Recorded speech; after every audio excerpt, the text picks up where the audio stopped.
Hello everyone, in this video I'm going to show you how you can mirror your clips in CapCut PC so easily.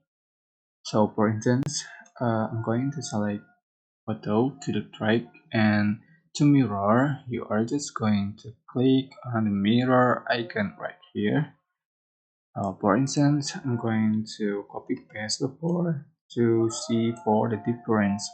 So for the second clip I'm going to select mirror, and you can see this is the first clip and this is the second clip that I mirrored like this. You can select the clip, copy paste to make the effect mirror video effect. So yeah, and just add the effect and then transition and audio and anything you like.